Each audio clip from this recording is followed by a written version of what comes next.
ম্যাট্রিক্সের লেকচারে সবাইকে স্বাগতম। প্রথমে আমরা ম্যাট্রিক্সের ডেফিনেশনটা একটু দেখে নিব।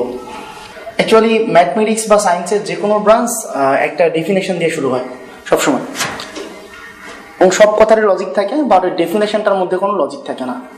ডেফিনেশনটা আমাকে বিলিভ করে নিয়ে পরের লজিকগুলো ধীরে ধীরে ডেভেলপ করতে হয়। যেমন একটা এক্সাম্পল দিতে পারি আমরা, যে a to the power b equal to যদি c হয়, পরবর্তী লাইনে আমরা বলতে পারি logarithm a base c equal to b। আমি জানি এই কোন লজিকে উপরের লাইন থেকে নিচের লাইনটা আসছে, এটা তুমি বলতে পারবে না, এটা আসলে কেউই বলতে পারবে না। তার কারণ এখানে কোনো লজিক আসলে নাই। কোনো লজিক ছাড়াই আমরা a to the power b equal to c থেকে এই নিচের লাইনটা লিখে ফেলতে পারি, কারণ এইটা ছিল লগারিদমের ডেফিনিশন। এখানে কোনো লজিক থাকবে না, বাট এর পরবর্তী যত থিওরি, এই সবগুলো থিওরিতে লজিক থাকবে। লজিকটা আসবে কোথা থেকে? লজিকটা আসবেই বেসিক থেকে, বাট বেসিকে কোনো লজিক নেই। তো সেরকম যে আমরা বলতেছি যে নির্ণয় ম্যাট্রিক্সের কনসেপ্টটা আসলে কোথা থেকে আসবে। তিন চলক বিশিষ্ট তিনটা equation, then a2x plus b2y plus c2z equal to d2, লাস্টে a3x plus b3y plus c3z equal to d3।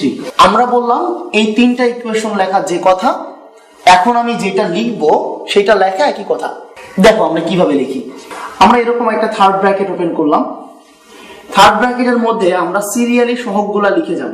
প্রথমে x এর সহগ a1 a2 a3, তারপর লিখবো y এর সহগ b1 b2 b3, তারপর লিখবো z এর সহগ c1 c2 c3।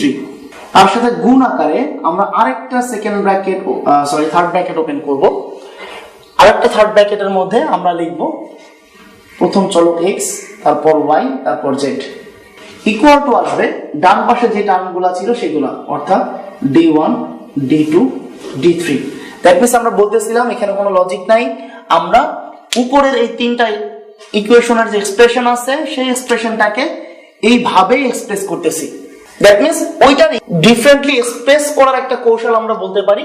নিচে আমরা যেটা লিখছি সেটা, এখন নিচে যেটা আমরা লিখছি তার মধ্যে খেয়াল করো, এখানে একটা প্যাটার্ন দেখা যাচ্ছে, এখানে একটা প্যাটার্ন দেখা যাচ্ছে, এখানে আরেকটা প্যাটার্ন দেখা যাচ্ছে। এই প্রত্যেকটা প্যাটার্নকে আমরা বলতেছি এরা হচ্ছে একটা একটা করে ম্যাট্রিক্স। এটা একটা ম্যাট্রিক্স, তারপর একটা ম্যাট্রিক্স, তারপর একটা ম্যাট্রিক্স। তাহলে ম্যাট্রিক্সকে আমরা আসলে কিভাবে সংজ্ঞায়িত করতে পারি? ম্যাট্রিক্সকে বলতে পারি যে ম্যাট্রিক্স হচ্ছে কতগুলো সংখ্যার একটা সমন্বিত রূপ, যেখানে ওই সংখ্যাগুলোকে সারি এবং কলামের মাধ্যমে প্রকাশ করা হয়। কোশ্চেন হচ্ছে ভাই সারি কোথায়, কলাম কোথায়? অ্যাকচুয়ালি অনুভূমিক দিকে যে জিনিসগুলোকে দেখতে পাচ্ছ তাদেরকে আমরা বলে থাকি আসলে সারি, আর উলম্ব দিকে যেগুলোকে দেখতে পাচ্ছ তাদেরকে আমরা বলে থাকি কলাম। এখন আমরা একটা ম্যাট্রিক্স ডিফাইন করি, 1 2 3 4 5 6 7 8 9। আমরা জানতে চাই এই ম্যাট্রিক্সের কয়টা সারি আছে, কয়টা কলাম আছে। খুব সিম্পল, আমরা দেখতে পাচ্ছি এখানে অনুভূমিক জিনিস কয়টা আছে, তিনটা। আমরা সারি হচ্ছে তিনটা, আর উলম্ব দিকে আছেও তিনটা, তাহলে এখানকার কলামও আছে আসলে তিনটা। যদি এইটাকে আমরা নাই করে দিতাম তখন আমরা দেখতাম সারি থেকে তিনটাই আছে, বাট কলাম কয়টা আছে? তখন কলাম থাকতো দুইটা। তো এই সারি এবং কলামকে নিয়ে এখন আমরা নতুন একটা টার্ম ডিফাইন করতে যাচ্ছি। ওই টার্মটার নাম হচ্ছে অর্ডার, বা বাংলায় বললে ক্রম। যে একটা ম্যাট্রিক্সের অর্ডার কাকে বলে?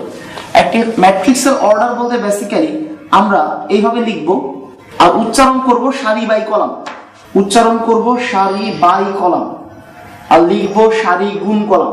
তাহলে আমরা যদি এই ম্যাট্রিক্সটার অর্ডার জানতে চাই, এই ম্যাট্রিক্সটার অর্ডার কত, এটার অর্ডার অ্যাকচুয়ালি 3/2।